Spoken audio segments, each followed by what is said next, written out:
Hello, I'm Jack. Welcome to my channel, Practical Programming with Dr. Su. In this video series, you will learn everything you need to get started with WebGPU Graphics Programming.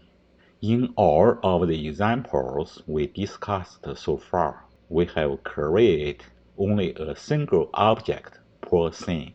However, a typical 3D scene usually consists of multiple objects.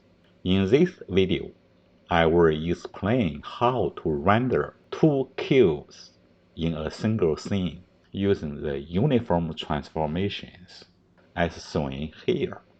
We have two cubes with distinct vertex colors. This example is based on the project created in our video lesson 12, where we create a single cube with different vertex colors. Here we will use the Git tool to clone the source code used in that video. Here is the download link at GitHub repository. You can see here the WebGPU 12. From this link, you can download all the source code used in that example. Now, let's start Visual Studio Code directly from Windows Start menu. Here, Visual Studio Code. This is a Visual Studio Code interface. Now let's start a new terminal window. First we cd into code folder, cd code. Then we need to make a new directory, made GPU 49, and cd into it. Now we can clone the source code used in the video 12 with the command git clone WebGPU 12. After this command, we leave a space and a period. This will place all our source code in the current folder. So run this command. Okay. You can check direct, so you can see the source code is indeed in this folder. Now open this folder from Visual Studio Code. Open folder, code GPU 49. Here contains the source code used in the video 12. Now open a new terminal window and run the command npm install to restore the npm packages.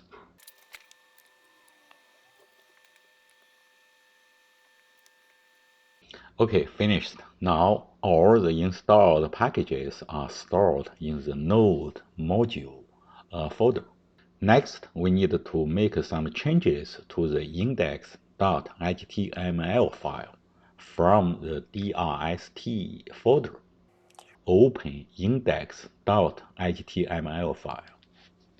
Here we need to change the 12 to 49 because this is 49th video. Here we also need to change the H1 title here to 2 cubes.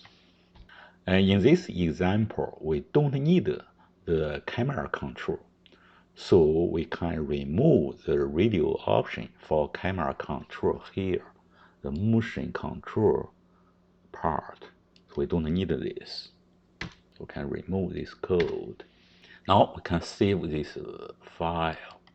Next, we need to make some changes to the main.ts file from src folder. Open main.ts file. Here we will use the same vertex data called cube data1 and seeder code. Seeder and vertex data are the same as those used in the example in video 12. Here we don't need jQuery, so we can remove jQuery related code. And also we don't need the camera control, so we don't need this line of the code. Here we will use the same vertex buffer and the index buffer. And also we use the same render pipeline here. But we need to replace the uniform data and uniform buffer.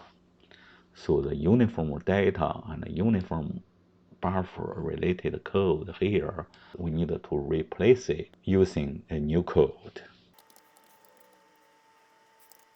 Here we create two sets model view projection matrices with different translation. You can see the first translation, the translation matrix 1, they use -2, -1, and 0.5.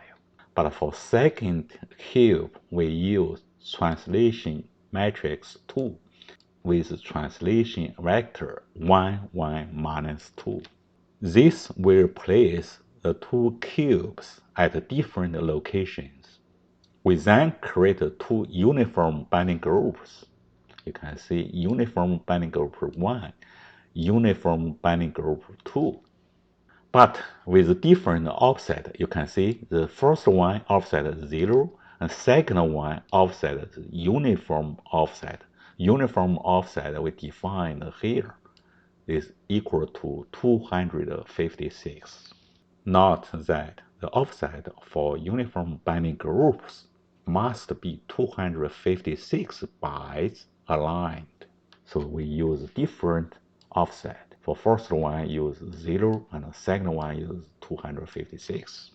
Next, we need to replace the draw function with new code. Here we have a draw function.